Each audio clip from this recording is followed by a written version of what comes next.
সুপ্রিয় দর্শক, আসসালামু আলাইকুম। রিফা রান্না রেসিপি থেকে সবাইকে স্বাগতম। আজ আমি আপনাদের সাথে শেয়ার করব খুবই মজার একটি নাস্তার রেসিপি। এই নাস্তাটি একবার বানালে রোজ বানাতে মন চাইবে। আশা করছি আমার আজকের রেসিপি আপনাদের কাছে খুবই ভালো লাগবে। রেসিপি ভালো লাগলে ভিডিওতে অবশ্যই একটি লাইক দিয়ে দিবেন। আর বেশি বেশি শেয়ার দিয়ে অন্যদের দেখার সুযোগ করে দিবেন। আমার চ্যানেলটি এখনো সাবস্ক্রাইব করে না থাকলে চ্যানেলটি সাবস্ক্রাইব করে বেল আইকনটি অন করে রাখবেন। তাহলে আমি নতুন কোনো রেসিপি আপলোড দেওয়ার সাথে সাথে আপনার কাছে পৌঁছে যাবে। তাহলে আর কথা না বাড়িয়ে এবার চলে যাচ্ছি মূল রেসিপিতে। আজকের এই রেসিপিটি বানানোর জন্য আমি এখানে নিয়েছি একটি ডিম। আজকের এই নাস্তাটি আমি একটি ডিম দিয়ে তৈরি করে দেখাবো। ডিমটাকে আমি একটি হ্যান্ড উইচ দিয়ে ভালোভাবে ফেটিয়ে নিব।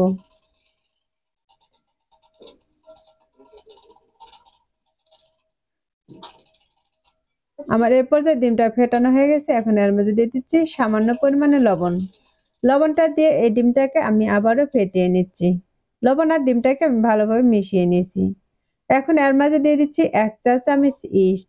এই ইস্টটা কিন্তু যেকোনো মুদির দোকান থেকে কিনে নিতে পারবেন। তার সাথে দিয়ে দিচ্ছি সামান্য পরিমাণে কালো গোলমরিচের গুঁড়া। গোলমরিচের গুঁড়োটা যদি না থাকে তাহলে ২ টো গোলমরিচ ভালোভাবে থেতো করে দিতে পারেন। এবার সবগুলোকে আমি ভালোভাবে ডিমের সাথে মিশিয়ে নিব। এরপর যে আমি ডিমের সাথে ভালোভাবে মিশিয়ে নিয়েছি আর এর মাঝে দিয়ে দিচ্ছি ১ কাপ পরিমাণে আটা। আমরা রেগুলার যে রুটি বানাই সে আটাটাই কিন্তু আমি এখানে নিয়েছি। এবার আটাটা দিয়ে আমি ডিমের সাথে ভালোভাবে মিশিয়ে নিব। আমার এ পর্যায়ে কিন্তু ডিম আর আটাটাকে ভালোভাবে মিশিয়ে নেওয়া হয়ে গেছে। এখন এর মাঝে আমি আরো কিছু উপকরণ দিয়ে দিচ্ছি। দিয়ে দিচ্ছি এরকম ছোট বাটির ১ বাটি আলু কুচি আর দিয়ে দিচ্ছি ১ বাটি গাজর কুচি। দিয়ে দিচ্ছি কিছু পেঁয়াজ কুচি। এখন এর মধ্যে দিয়ে দিচ্ছি কিছু কাঁচামরিচ কুচি। এখন সবগুলোকে আমি একটি হ্যান্ড উইচ দিয়ে ভালোভাবে মিশিয়ে নিব। এই আলু আর গাজরটা কিন্তু একদম মিহি করে কুচি করে নিতে হবে। যতটা কুচি করতে পারেন ততটাই কিন্তু কুচি করে নিতে হবে। এখন এর মাঝে দিয়ে দিচ্ছি পরিমাণ মতো পানি। পানি দিয়ে এটাকে ভালোভাবে মাখিয়ে নিব আর একটি ব্যাটার তৈরি করে নিব। এটা কিন্তু খুব পাতলা ব্যাটার তৈরি করব না, একটু ভারী করে এই ব্যাটারটাকে তৈরি করে নিব। দেখতে পাচ্ছেন আমি কিন্তু এটাকে ভালোভাবে মিশিয়ে নিয়েছি আর মিশিয়ে কিন্তু এটাকে একটি ঘন ব্যাটার তৈরি করে নিয়েছি। আর কতটুকু ঘন রেখেছি তা দেখে কিন্তু বুঝতেই পারতেছেন। এখন আমি এর ভিতর থেকে হ্যান্ডউইচটাকে উঠিয়ে নিচ্ছি আর একটি ঢাকনা দিয়ে ঢেকে রেখে দিচ্ছি ৫ মিনিটের মতো। এবার আমি ৫ মিনিট পর ঢাকনাটাকে সরিয়ে নিচ্ছি। আর এ পর্যায়ে দেখতে পাচ্ছেন এগুলো কিন্তু খুব ভালোভাবে সেট হয়ে গেছে। এখন এগুলোকে একটি চামচ দিয়ে আবার একটু মিশিয়ে নিব। রেস্টে রাখার কারণে কিন্তু এই ব্যাটারটা আগের চেয়ে আরো অনেকটাই ঘন হয়ে এসেছে।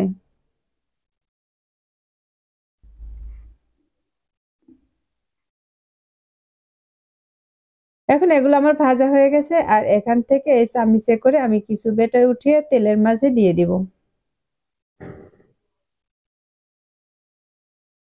তার জন্য চুলায় একটি কড়াই বসে তার মাঝে পর্যাপ্ত পরিমাণে তেল দিয়ে তেলটাকে কিন্তু গরম করে নিয়েছি। এখন এই গরম তেলের মাঝে আমি ১ চামচ করে ব্যাটার দিয়ে দিব। আর এরকম একটি গোল সাইজের চামচ দিয়ে দেওয়ার চেষ্টা করবেন। তাহলে সবগুলো নাস্তা কিন্তু একই মাপের হবে। আর এখানে যতগুলো দিয়ে ভেজে নেওয়া যাবে আমি কিন্তু ততগুলোই দিয়ে দিব।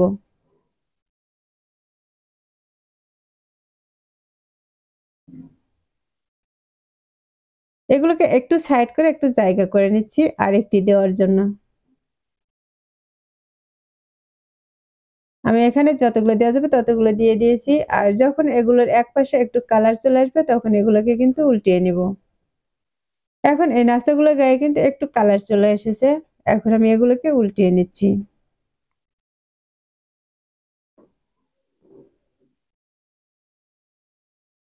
এই নাস্তাগুলোকে আমি প্রায় মিডিয়াম আঁচে ৪ থেকে ৫ মিনিটের মতো ভেজে নেব। আর এই ৪ থেকে ৫ মিনিটের মধ্যে কিন্তু আমি বেশ কয়েকবার এভাবে উল্টিয়ে পাল্টিয়ে ভেজে নেব। দুপাশে কিন্তু খুব সুন্দর একটি কালার করে ভেজে নেব।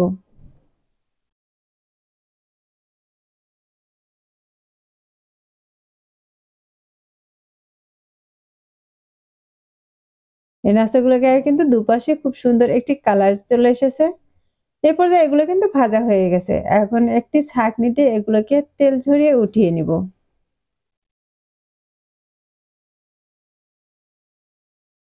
আমি ছাঁকনিতে কিন্তু সবগুলো উঠিয়ে নিয়েছি। এখন এগুলোকে একটি প্লেটে উঠিয়ে নিচ্ছি।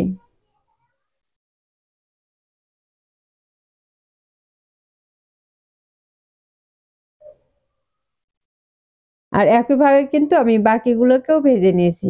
আর এগুলো ভাজার পর দেখে কিন্তু বুঝতেই পারতেছেন এই নাস্তাগুলো দেখতে কতটা লোভনীয় হয়েছে আর কতটা সুন্দর হয়েছে। এই নাস্তাগুলো দেখলে যে কারোই কিন্তু খেতে মন চাইবে। এই নাস্তাগুলো দেখতে যেমন সুন্দর, খেতেও কিন্তু খুবই মজার ছিল। এবার আমি এখান থেকে একটিকে নিয়ে কিন্তু ভেঙে দেখিয়ে দিব এর ভিতরেরটা কতটা সুন্দর হয়েছে। এই নাস্তাগুলো একটু সময় নিয়ে ভাজার কারণে কিন্তু এর ভিতরটা খুব সুন্দরভাবে সবজিগুলো সেদ্ধ হয়ে গেছে। এটা ভাঙ্গা থেকে কিন্তু বুঝতে পারতেছেন এর ভিতরটাও কিন্তু অনেকটাই ফুলকো ফুলকো হয়েছে। এই নাস্তাটা কিন্তু খুবই সফট, একদম নরম তুলতুলে। এই নাস্তাগুলো একবার বাসায় এভাবে বানিয়ে নেবেন, তাহলে দেখবেন বাসায় ছোট থেকে বড় সবাই কিন্তু খুবই পছন্দ করবে। আর এগুলো খেয়ে কিন্তু আপনার প্রশংসা করতে শুরু করে দিবে। আশা করছি আমার আজকের এই রেসিপিটিও আপনাদের কাছে খুবই ভালো লেগেছে আর সহজও লেগেছে। রেসিপিটি ভালো লাগলে ভিডিওতে অবশ্যই একটি লাইক দিয়ে শেয়ার করার অনুরোধ রইল। আর যারা আমার চ্যানেলটি এখনো সাবস্ক্রাইব করেনি তাদেরকে চ্যানেলটি সাবস্ক্রাইব করার অনুরোধ রইল। আজকের মতো এখানেই বিদায় নিচ্ছি। সবাই ভালো থাকবেন, সুস্থ থাকবেন। আল্লাহ হাফেজ।